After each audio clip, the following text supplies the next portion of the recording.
Many believe H.H. Holmes is the first recorded serial killer.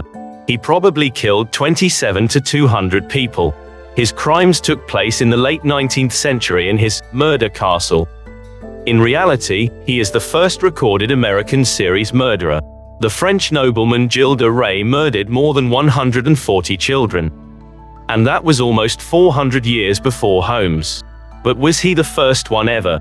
Who are the earliest recorded psycho killers? Here's CrimeSpex's top 10 list of oldest recorded serial killers in history. Number 10. Gilles Garnier. The Werewolf of Dole, or Gilles Garnier, was a French serial killer, cannibal, and recluse, convicted of being a werewolf.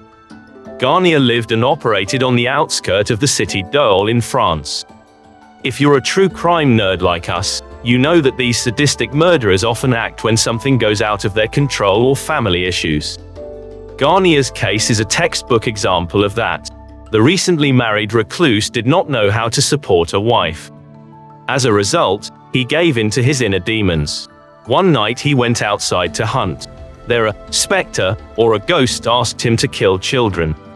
We don't know what kind of mental issues he had, but maybe schizophrenia. Garnier confessed to killing at least 5 young children. They were all between the age of 9 and 12. His first confirmed victim was a 10-year-old girl.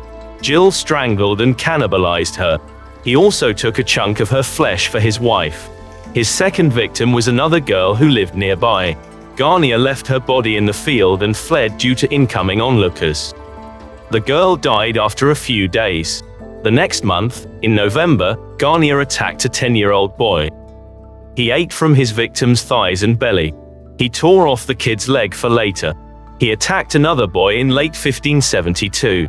Gilles found they had company and fled again. It is unknown whether the boy survived or not. Within a few weeks, he attacked an unknown boy who was passing by.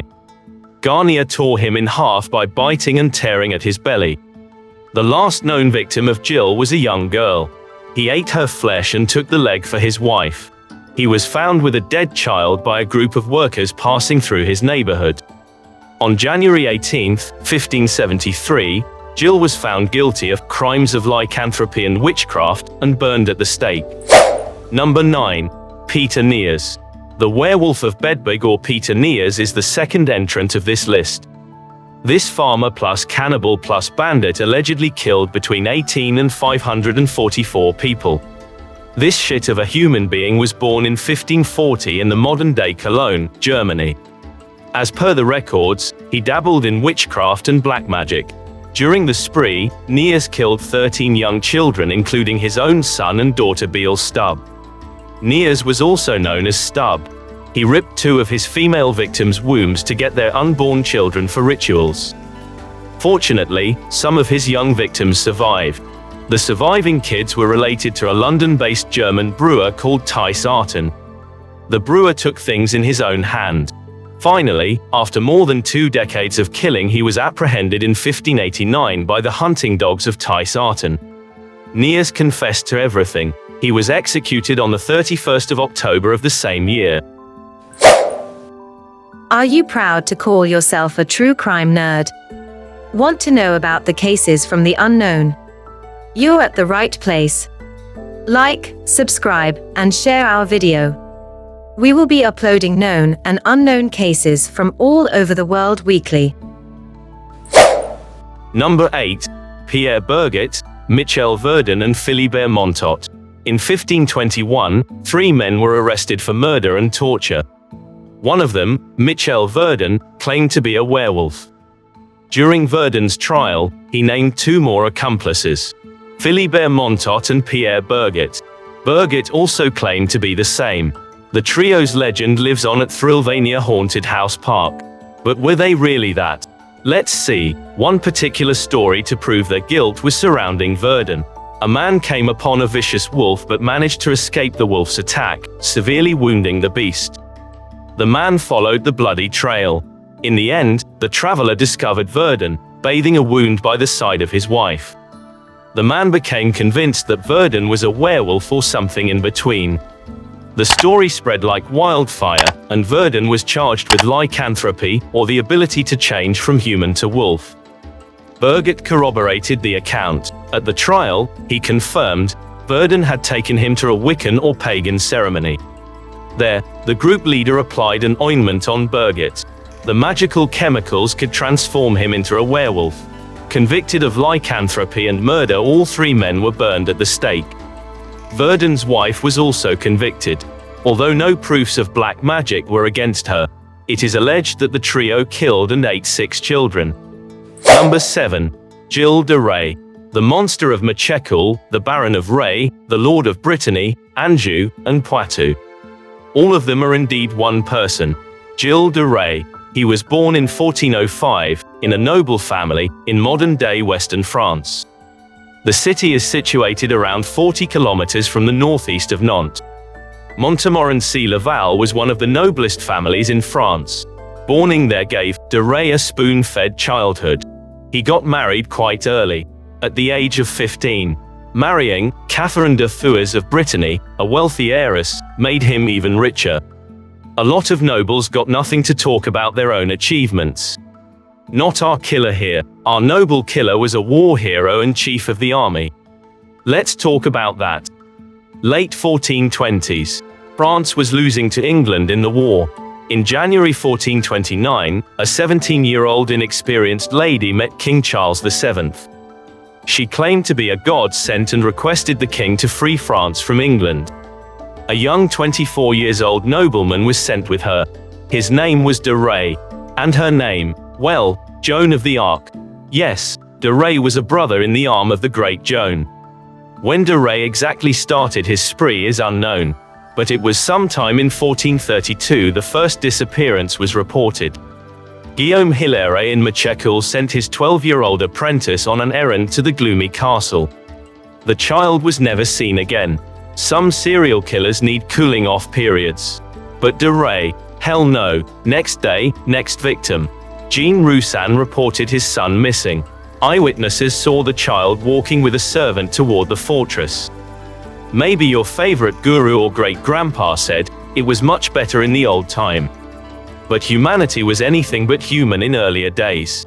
No surprise, when the bodies began to pile up, the locals were powerless. Normal people versus a knight and marshal of France, brother-in-arms of Joan of Arc, hero of the 100 Years' War, commander of a private army, lord of lands. You can understand the result. For de Rais, there was no stopping. For almost 8 years he continued his spree and killed a child around every 21 days. The killings changed the nobleman. His spending became more eccentric and he almost went bankrupt. His younger brother and cousin got an order from the king in 1435. What for? Forbidding any Frenchman to do business with Gilles. Unlike some of the previous cases, de Rais' crimes are well beyond a reasonable doubt. However, he was the first one on this list not to give a motive. Most of the time he didn't need to. He was tried in 1440 when his influence was dwindling anyway. On the 26th of October, 1440, a Wednesday, de Rais was burnt alive with 2 of his accomplices. Some historians believe he was not a murderer. No dead bodies were found in the castle. They believe the Catholic Church wanted to make an example of an occultist. Number 6. Alice Kittler. About 85% of serial killers are male and only 15% are female. So, this list lacks ladies. Not anymore, folks. Here I present Alice Kittler. In 1280, Alice got married to a wealthy businessman called William Outlaw. Not much of her previous life is known. She was born in 1263, probably in a Flemish family who migrated to Ireland in the mid to late 13th century. Kittler's first marriage was short-lived. Only after 5 years her husband died. She probably had 2 children with William. Son William Outlaw Jr. and daughter Rose. Historians are confused about whether Rose really existed. In 1302, the first murder accusation poured in. Trust me, not the last time. Her newlywed husband, another rich merchant, Adam I.E. Blund of Callan, was the company accused of her first husband's murder. But no proof. Kittler was free and free to kill.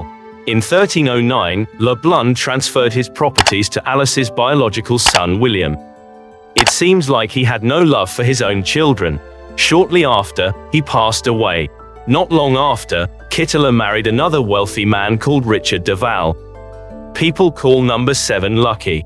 For Alice's husbands, the number is anything but. Duval died suddenly sometime in or before 1316. She sued her stepchildren to get her widow's share. In the same year, Kittler got married for the last time. Her new husband was a powerful knight named Sir John Le Poer. By this time, Alice's notoriety reached its peak. Several of her stepchildren accused her of murdering her previous partners. Moreover, as a woman moneylender, her clients were against her.